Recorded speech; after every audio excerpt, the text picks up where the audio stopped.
beginner, I would say your kind of maximum sensitivity you want to put it to is 22, because that's enough not to bombard you until you get used to the machine.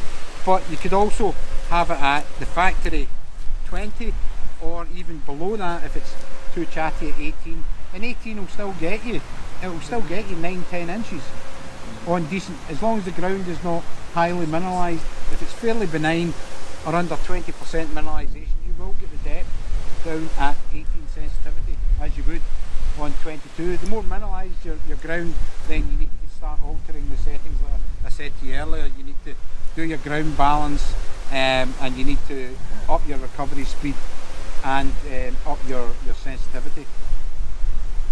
So that's there. Accept and reject. Do not touch it unless you want to notch out targets. I showed you earlier. That's all it does, apart from being a user button when you're in the settings. So that's what you're wanting. Your frequency shift here just changes from your multi, and it will cycle through 5, 10, 15, 20, 40 and go back to multi. So again, sometimes if your machine is not behaving the way it is, take 2 minutes to look at the settings and your screen, because you can inadvertently touch that frequency button and change it. I've seen myself detect for, you know, I don't know, half an hour in 5 kilohertz where the field suddenly got very quiet, and I just thought I'd hit a quiet patch in the field, but I hadn't realised I'd actually touched the frequency button and I was detecting in 5 kilohertz. So basically, the lower the kilohertz, you're looking for larger targets in the ground, such as HOARDS. You're going to struggle to get a cut half, cut quarter, or a small piece of gold if you're at 5 kilohertz, unless it's virtually on the surface. Basically, 5 kilohertz will see deeper, and it will see larger targets deeper, going all the way up into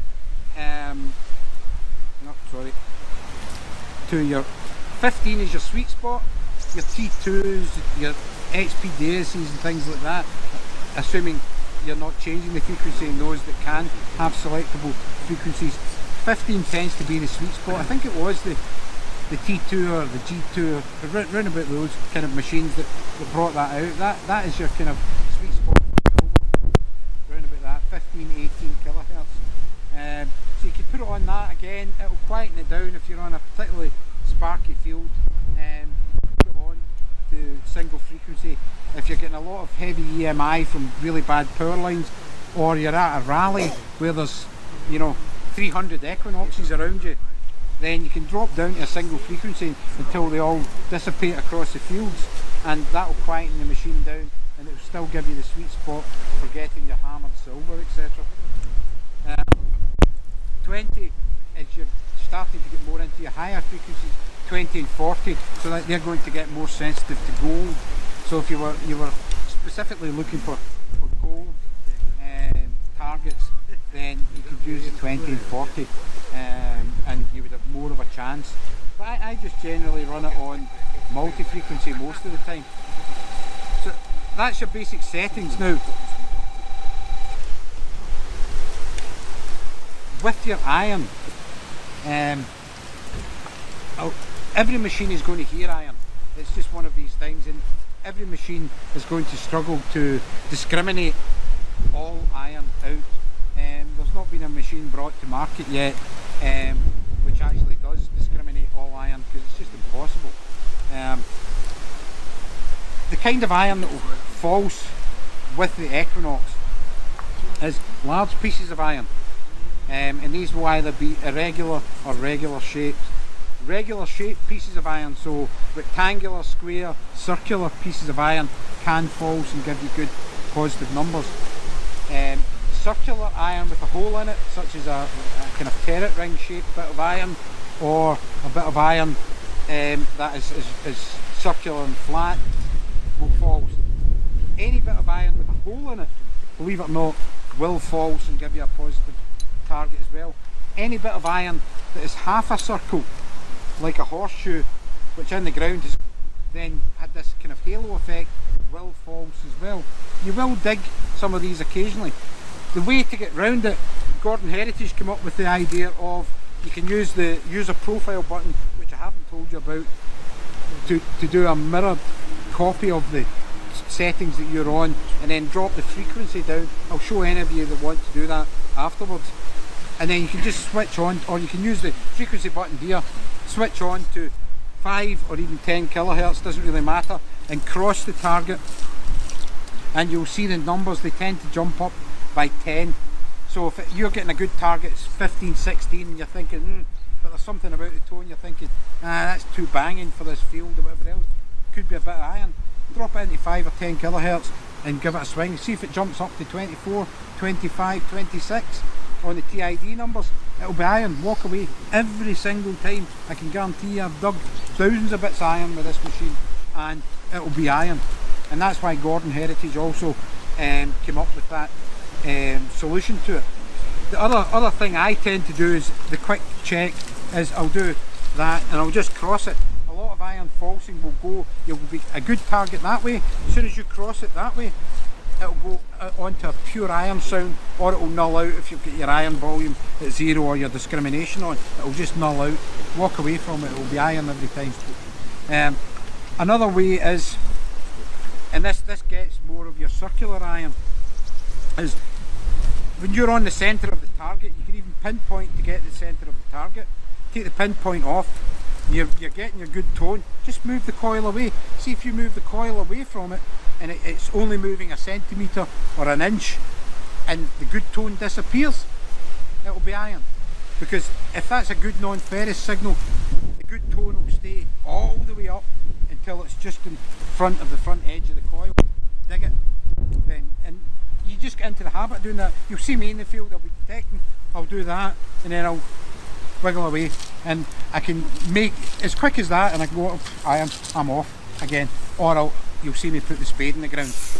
There are a couple of other nuances with iron, but they're the basic ones for discerning iron, and they work. You will dig 1 or 2 bits in a session, but generally they will get most of the iron, including all the tricky bits of iron that are fooling all the new users to the Equinox. So I'll round that up just now because I know there's fields there and I can hear the shouts of gold and hammer echoing around the field. But anybody got any questions about the Equinox, I'll be happy to have Charlotte. No, none. He's half an hour. Give you half an hour. Any questions at all, any problems, or you know, if you want to quiet the machine, you can also come to me in the field and you're not bothering me. You know, I come in these digs, I get a bit of detecting in, but I'm here to benefit the club and to benefit the members. You're very good to us, Derek, and we all appreciate it. Yep, very much. Very good question, yeah. Why was it programmed from -9 to 40 rather than up to 100? It was basically, I suppose, that what you have to remember is this is a mid-level cheap machine. Your Minelab are a manufacturer that will produce a higher end machine. Right now the Equinox is the Equinox is the daddy of the mid-range machines, and the CTX, in my opinion, is still the daddy of the high-end machines because of everything it can do, and it is simply still outstanding on pasture. So essentially this is very much like a kind of Xterra type arc, and there's actually 2 reference points in every sector here, so you're actually getting, I think, 80 rather than the 40 in it. But they chose to do that simply to get it into a screen that's you're actually going to understand it.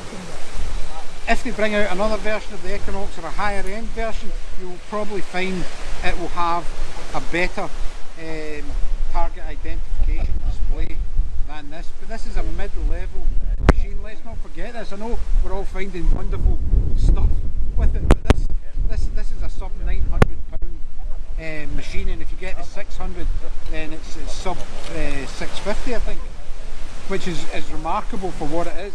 You know, it's light, it's waterproof, it's Bluetooth, it's wireless, you know, so you can't have everything. And you know, as having worked in manufacturing, I can understand that they will give you what you need. And let's make no bones about it, this is a raw machine.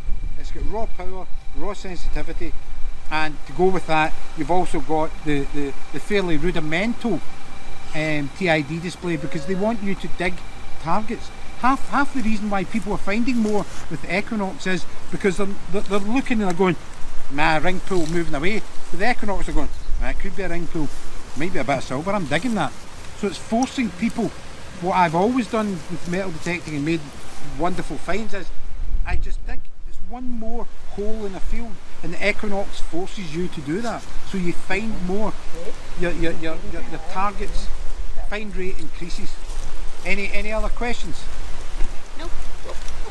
Thank you all. Hanny? Sorry for boring you. And, Thank you, Gary. just a